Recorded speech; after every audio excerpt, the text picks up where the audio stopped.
Hey guys, I just want to have a quick word with you about the video you're about to watch and the young man who helped us make the video, Micah Turner, from the YouTube channel Real Fan Micah Turner. Some beautiful videos of these beautiful mountains we live in and the trains that runs through them. Check the channel out, subscribe to it, help him out, because this young man really has a heart for these 26 miners who died in the 2 explosions at this mines. So much so, he wrote a beautiful and moving story called Down the Mine about it. I recommend the book. Pick it up. We'll give you contact information in the video and information section on where to get the book. Now let's watch the video. Hey folks, it's Ignited Cody and Mrs. Cody, and we are in Letcher County, Kentucky at Oven Fork, the site of the Scotia mines disaster.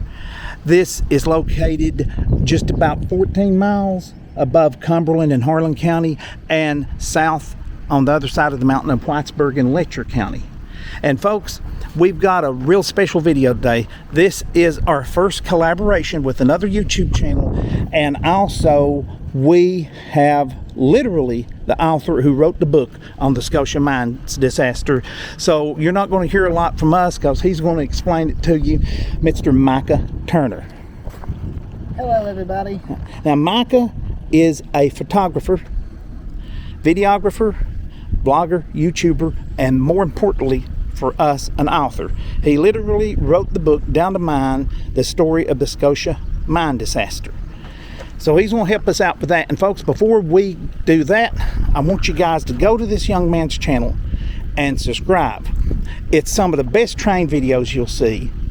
I think he's going to expand and do some other kind of videos, but he does the best photography, the best videography on these. It's professional movie quality. If you like the mountains in Letcher, Harlan, Pike, all around here, his videos, you'll love those because you'll see somewhere you grew up or used to hang out. I know it's special to me when he done Black Bottom over in Harlan. So go check his channel out. Got some beautiful stuff. Let's get him 1,000 subscribers. Let's get him monetized. He deserves it. Deserves it. And get his book. We'll give you contact. Where are those located at that you have those for sale? Can you tell us? We've got some at the general store up on Pine Mountain. We've got some at the Portal in Harlan, Pine Mountain Grill in Whitesburg, and a couple other locations here and there like Eno's Backyard Grill and Lamp House Coffee in Lynch. Alrighty, so drop in at the Lamp House in Lynch, the Portal in Harlan. Go in there. We know that we've been there and done a video there. Go in there and pick this book up, the Pine Mountain Crossing in Letcher County, other places. Get this book. It's a great book. I'm real proud. I'm getting one today signed by the author. And he's a super nice guy. Yeah, very intelligent young man. And like I said, check his channel out. Subscribe to his channel. Watch his videos. Get the watch hours up there because it really deserves it. It's the best quality work I've seen on any YouTube channel, especially about trains. Check it out. But now we're going to let him tell us about this disaster. Oh yeah, folks, I got to thank all of our viewers for the super thanks and for watching our videos. Now, Micah, this building is the original office? Yes, originally, whenever this entire site was constructed in around 1960, you had the office buildings on the right and you had the main warehouse on the left. And the significance of this building today is that this is the same building where the bodies were laid out in the recovery process of the Scotia mine disaster. Oh, okay, so this is the building where they actually brought the miners and they recovered their bodies. Oh my goodness. Alrighty, tell us about that morning. It was 2 explosions, actually 2 separate mornings, so go ahead and fill us in that. We'll walk up here. So this is the building they laid the bodies out in when they recovered them. Yes, on the morning of March 9th, 1976, approximately around 11:30 a.m., a coal dust explosion of methane gas ignited underground in the Scotia mine, which initially trapped 15 miners as they built a blockade to try to keep air running to them as the rest of the miners flooded out. But over time, they eventually succumbed to the gas and were lost. And so the recovery process began after that over the next 24 hours, where they brought the 15 bodies of that first explosion in and lined them against this wall right here, going all the way down. And so there would have been the initial locations where the bodies would have been covered and tagged according to where they found them and so on. Right here at this wall? Yes, going all the way down. And so after that, a sort of recovery operation began, where the investigators sort of stepped in and began trying to figure out, hey, what happened here? And in the midst of that, a secondary explosion ignited, killing another 11 men. And in this time, in order to prevent a risk of another explosion, the mine was sealed off, and those 11 bodies were trapped inside of that mine for the coming months until that November. So close to a year, probably. Yes. And so for that time period, from March to November, those families had nothing to bury, nothing to remember their family members, because nobody expected what was to come. So a total of what, 24? 26 men. 26 men. They all lost their lives. So the primary use of this building was a machine shop for all of the different carts and materials coming in and out of the mines every day that would need maintenance. And so this door over here, both of these doors actually, would be raised, and they would back the carts in here, and you can kind of see tire tracks on the ground of where all of the carts and stuff was running back and forth in and out of here. And so this was also the primary storage location for all of the man trips that the miners would ride on to get down inside of the mines. You can actually see coming up here a pit where they would be underneath the carts working from the bottom as they would roll them in and out on the rails. Oh, right, and I really appreciate you pointing that out to me, because I was heading right for it. Well, it's not all that big of a drop, but it would hurt. But okay. And this is the track they rolled them in here on. There's the door. Let me show the guys. Yeah, see, it's covered by a lot of dust, but there's the track and there's the door. They'd roll them right through. Oh, yeah, it's labeled up there, yeah. All righty. Now, out of this back door, you can see the general location of the actual mines, right? Okay, so the mines was just right here. It wasn't like up in the woods or anything. The primary entry would have come down this back slope, going all the way down until it hit the side of the mountain just over in that general vicinity, where it would have entered into the mines. But the big thing and problem with this was that it was so steep at the time, and so there was a huge incline that would come all the way down through here and would pull the carts back up as they would come out, and the men would get off and walk out to prevent a runaway from happening and crashing into other man trips that could potentially be coming out at the time. Something else too is the original road had come around from the back and had come up and around, and the parking lot was just across that big sort of ditch area over there, and they would walk across a catwalk. So that was a parking lot where the miners parked over there. Well, you couldn't tell that now. It's amazing how nature's reclaimed it. After they've reclaimed it all and such with the whole strip job operation. Oh, yeah, and we got to mention that. You'll see when we walk out here that they had a huge strip job up here years later. Yes, on what they call $1 Million Hill, because it costed $1 million to build the road going up to the top. Wow. I hope they was able to break even on that one. But yes, this over here was the general vicinity, and you can kind of see where the water trucks for the strip job would have come in later on as well. Yeah, I guess that's that pipe there is something to do with water. It would have drawn the water out to fill a water truck because of all the dust and such coming in and out of the strip job. Yeah. They always run a water truck over top of it to keep that down from getting dirty.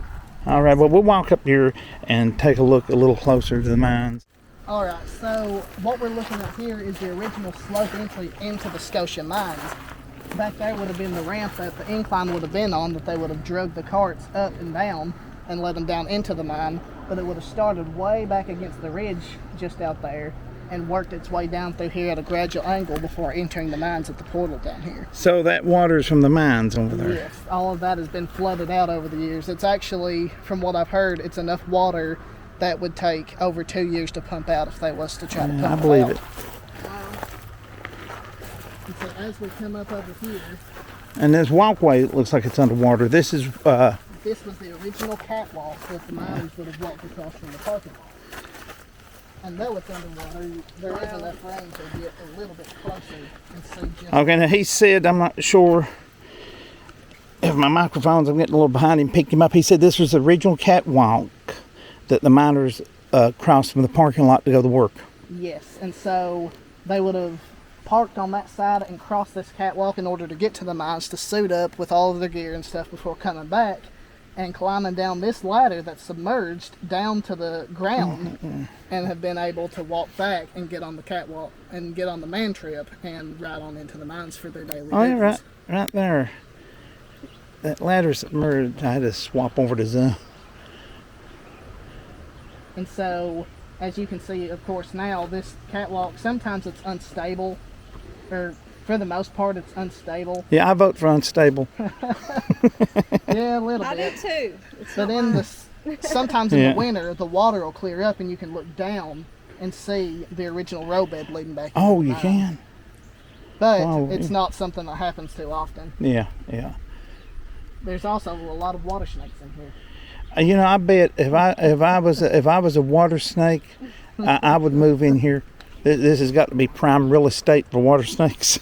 Well, since you're talking about snakes, I'm going to mosey on over this way. And so, once again, there's another look at the catwalk from the side, and of course that would have sloped underneath and everything would have been passing underneath it. And you can kind of see, if you look at the water, some sort of like grass and stuff, seaweed growing up to show how close it's filled in on this side. Because of course, after the mine shut down and they built this new road over here, they filled most of the original pathway in, which left a bigger area to flood. So they worked the strip mines from over that way? Yes, they would bring Okay, the trucks in. This actually worked as a truck garage for a little while, and they brought them in and then sent them on up $1 Million Hill. And so in the distance, you can see the $1 Million Hill and sort of the strip job roads that they've impaved around it, and the reclaim job that they've done here recently on putting it back to how it'll grow again. But as you can see, sort of looking back down here, you can see where the strip job, as they moved this way, they sort of walled off the initial ramp down through here and put the cupboards in so they can move the water on out towards the river.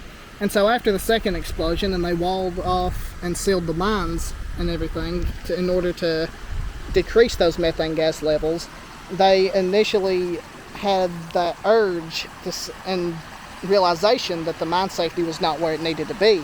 And so the result of the Scotia mine disaster was pushing the Mine Health and Safety Act of 1977, which ultimately bettered the mine safety standards for all coal mines in the area.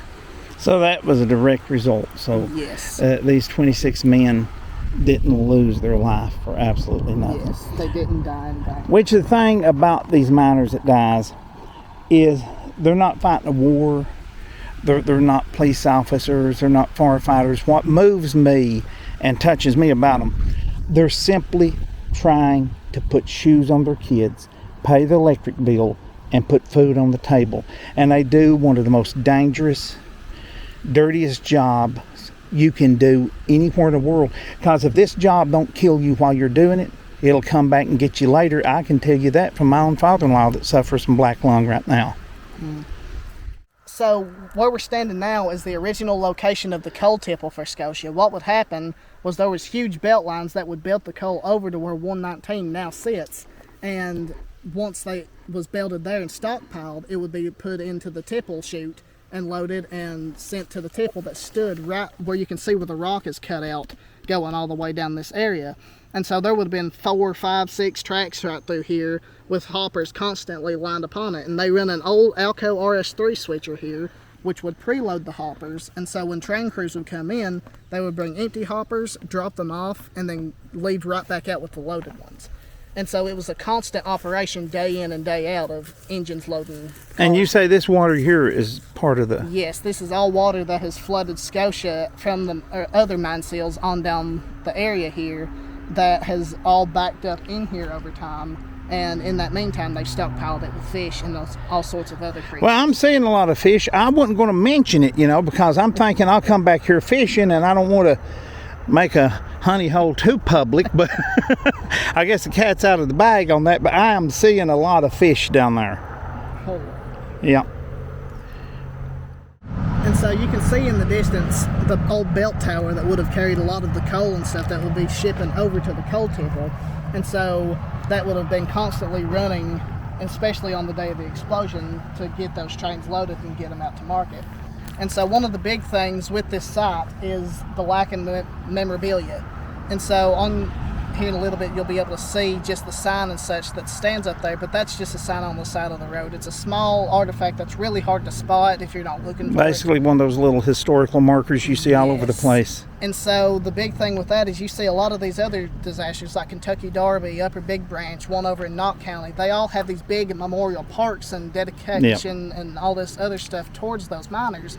But these 26 men have nothing, and they matter just as much as the other miners did. And their death actually changed federal mine regulations. Yes, they made mines a safer place for today's miners on top of all that. So that's a great idea. I hope folks can get together and do some kind of memorial that these guys deserve.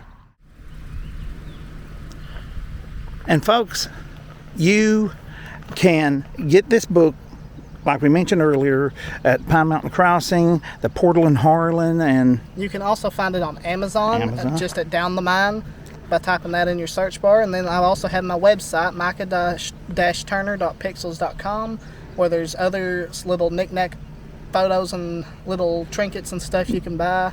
He's a very talented photographer. He does great work with his photography too. Yeah, just sure anything local, and that's right up my I alley. think you're planning another book on. Yes, I have a photography album coming up, and then I also have a third book that is going to be similar to Scotia and the Down the Mine book called Over the Gravels We Travel, covering stories from my papa.